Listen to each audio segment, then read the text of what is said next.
ketika membaca Quran surah ke-67 ayat 19. Dia baca burung bisa terbang ke atas. Inna fi khalqis samawati wal ardi, diikat dengan hukum besar di Quran surah ketiga Ali Imran ayat 190 sampai 191. Walaupun ilmu Anda umum ataupun agama, tapi tujuan besarnya inna fi khalqis samawati wal ardi. Makanya ketika Allah menyebutkan cabang ilmu dalam Al-Quran, selalu disatukan tujuan utamanya untuk mendekat kepada Allah. Ada ilmu syariat agama, ada ilmu umum, tapi dua tujuannya untuk mendekat kepada Allah. Ilmu umum misalnya, ya buka Quran surah kedua ayat 164 paling kanan sebelah atas. Inna fi khalqis samawati wal ardi wa ikhtilafil laili wan nahar, bukan wal fulki lati tajri fil bahri bima yanfa'un nas. Hei, silahkan amati langit dan bumi, cari peluang untuk belajar pengetahuan. Amati itu kapal-kapal yang ada di lautan. Zaman Nabi, pernah nggak Nabi keluar lihat kapal? Lihat kapal di lautan bagaimana bisa mengapung, mengambang. Perhatikan. Diamati Archimedes sampai masuk ke kolam, naik turun. Dianalisis bagaimana bisa mengambang. Muncullah kemudian hukum Archimedes. Ketika mengambang seperti ini, dipelajari betul, bikin.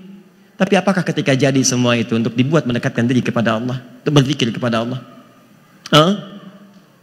Langit amati, ya. Wa anzala minas sama'i ma'a, amati langit, amati kadar hujan, bikin macam-macam dan seterusnya. Amati jadi cabang ilmu. Langit jadi astronomi, ngamati hujan jadi meteorologi dan sebagainya. Terus turun. Amati bumi, ardi, amati. Ayo, muncul geologi. Ada geofisis, muncul. Pekerjaan turunannya banyak. Ada yang ke Pertamina, jurusannya perkembangan perminyakan. Ada yang ke analisis data, muncul. Amerika bikin kemudian Halliburton, Prancis bikin Schlumberger. Ya, ayo ada banyak pekerjaan dunia, ada ilmu bisa diamalkan. Coba pertanyaan saya, pernah nggak ada yang menerapkan ilmu itu untuk mendekat kepada Allah? Karena kalimat inna fi khalqis samawati wal ardi diikat dengan hukum besar di Quran surah ketiga Ali Imran ayat 190 sampai 191. Walaupun ilmu Anda umum ataupun agama, tapi tujuan besarnya inna fi khalqis samawati wal ard wa ikhtilafil laili wan nahari la ayatin li ulil albab. Siapa ulul albab? Alladzina yadhkuruna Allaha qiyaman wa qu'udan wa 'ala junubihim. Karena itulah kemudian Ibnu Firnas ketika membaca Quran surah ke-67 ayat 19, dia baca burung bisa terbang ke atas. Kemudian setelah terbang ke atas itu dia kepakan sayapnya. Mayum sikuhunna ila rahman. Kepak katup bukan karena punya sayapnya, tapi kata Allah karena Allah menahan dengan sayap itu di udara dia bisa terbang. Kalaupun punya sayap, tapi kalau Allah nggak tahan di udara dia nggak bisa terbang. Maka dia perhatikan sebab terbang itu Allah jaga karena ada sayap kepak katup. Maka kemudian dia bikin sebuah hipotesa. Ibnu Firnas membuat modifikasi sayap burung, ditempelkan di tangannya, ingin membuat terbang seperti burung. Diuji cobakan, terbang naik bukit yang rendah, kepak katup jatuh. Perbaiki lagi, sampai luar biasa bagusnya. Terbang bukit lebih tinggi lagi, kepak katup, bisa terbang. Kepak katup, 20 meter, lebih dari itu, jatuh, meninggal. Tapi bukan karena meninggalnya, karena itu ajal. Karena dia meninggal, mewariskan pengetahuan dasar utama nanti untuk prototipe pesawat terbang yang dikembangkan oleh Wright bersaudara. Begitu jadi kemudian tetap muncul retakan di sayapnya. Begitu terbang pesawat meledak di udara karena tidak kuat dengan daya geseknya karena di atas. Tuh tekanan tinggi, crack, pecah, hancur, meledak di udara. Nyari solusi. Ditemukan bukan oleh orang Arab, bukan Amerika, bukan juga oleh orang Afrika ataupun Eropa. Seorang anak yang dididik oleh bapak ibunya di Pare. Seperti pendidikan Imam An-Nawawi. Sehingga anak ini punya sifat seperti Imam An-Nawawi, senang dengan pengetahuan. Susah diajak main. Masuk, keluar lewat pintu depan, bisa balik lewat pintu belakang. Dipaksa main pintu depan, bisa naik lewat jendela. Imam An-Nawawi dipaksa main, bisa nangis. Kesenangannya pengetahuan. Begitu di luar bawa buku, anak ini pun sama. Dipaksa bermain keluar, balik-balik lewat jendela. Baca lagi. Namanya Baharudin Yusuf Habibi. Kuliah di Jerman, mengembang, tapi keislamannya tetap dibawa. Sampai pernah memimpin sholat Isya, dalam keadaan itu ayahnya meninggal dunia. Menuliskan kemudian kenangan-kenangannya, di antara yang paling hebat menganalisis tentang bagaimana ketahanan sayap pesawat saat di udara. Maka beliau dihitung sampai sempurna hitungannya dengan izin Allah, maka jadilah kemudian pesawat itu terbang stabil di udara. Maka dikenallah beliau dengan Mr. Crack.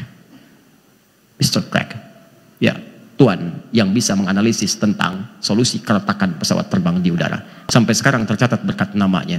Tapi kebanggaannya saat ini ketika bisa mendekat kepada Allah Subhanahu wa taala. Zikirnya, salatnya, bacaan Qur'annya dan sebagainya. tulisan-tulisannya, kenangannya tentang tulisannya Habibie Ainun dituliskan dan sebagainya dan seterusnya. Itu bekal paling utamanya. Jangan pernah dibanggakan kalau hanya sekedar capaian untuk pengetahuan, tapi bagaimana bekal itu menjadikan kita dekat dengan Allah. Itu poin utamanya. Banyak nanti, ada Ibnu Sina, ada Jabir bin Hayyan dan sebagainya. Kita teruskan untuk praktekkan di masa kita kekinian. Jadi orang dulu baca Quran keluar pengetahuan. Orang sekarang baca Quran keluar rasa kantuk. Tuh, kantuk gitu kan.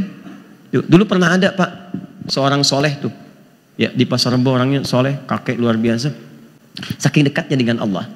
Dia belajar tuh ringas-ringan, datang pengajian kecil-kecil, tapi dibangun keimanan. Saking dekatnya, ini luar biasa. Tiba-tiba datang orang dari Timur Tengah ke tempat itu. Dia katakan, saya pengen bangun masjid di sini, pengen bangun masjid di sini.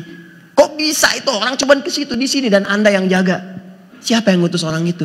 Begitu sudah jadi, beliau jaga amanahnya dengan baik. Rawat, adzan, bukain, ngimamin di situ. Sampai indah kepulangannya kepada Allah. Hari Jumat terakhir di bulan Ramadan. Menjelang maghrib. Setelah siap-siap pada asar menunggu maghrib. Cuman tidur-tiduran tuh. Merem-melek. Ya ayat Tuhan nafsul mutmainnah. Diangkat dalam keadaan yang paling indah. Jumat terakhir di Ramadan. Menjelang maghrib. Menunggu saat mau buka puasa. Statusnya sederhana. Coba merem-melek, meninggal.